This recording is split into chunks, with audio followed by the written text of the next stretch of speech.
রহমতুল্লাহ বরকাতুহু। মহান আল্লাহ রাব্বুল আলামিনের দরবারে লাখো শুকরিয়া আদায় করছি, যার একান্ত মেহেরবানিতে পবিত্র মাহে রমজানের রোজাদার অবস্থায় ইফতারের পূর্ব মুহূর্তে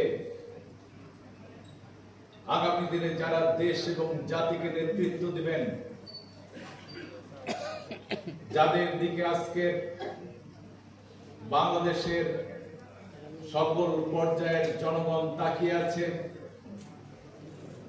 সেই সকল সম্মানিত ছাত্র এবং যুবক ভাইদের নিয়ে আজকের প্রোগ্রামে যে আমরা সমবেত হতে পেরেছি, সেজন্য মহান আল্লাহ রাব্বুল আলামিনের দরবারে শুকরিয়া আদায় করছি। আলহামদুলিল্লাহ আলহামদুলিল্লাহ।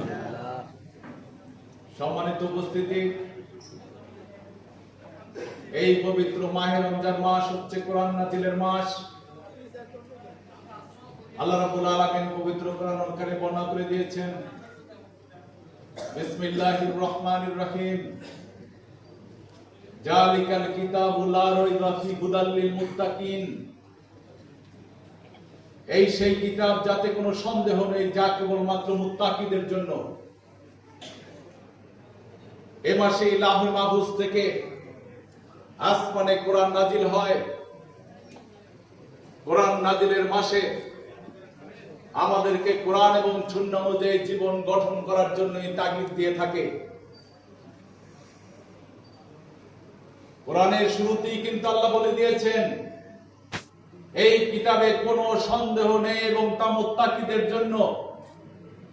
তাই যারা মুত্তাকি হতে পারবেন, তারা এই কোরআন থেকে হেদায়েত লাভ করতে সক্ষম হবেন। আর মুত্তাকির তিনটি শর্ত রয়েছে। এক নম্বর হচ্ছে, যদি কি মুত্তাকি হতে হয়, তাহলে আমাদের ভালো এবং মন্দের ভিতরে পার্থক্য সৃষ্টি করার মতো জ্ঞান অর্জন করতে হবে, জ্ঞান থাকতে হবে। দুই নম্বর হচ্ছে, ভালো পথ গ্রহণ করার জন্য সৎ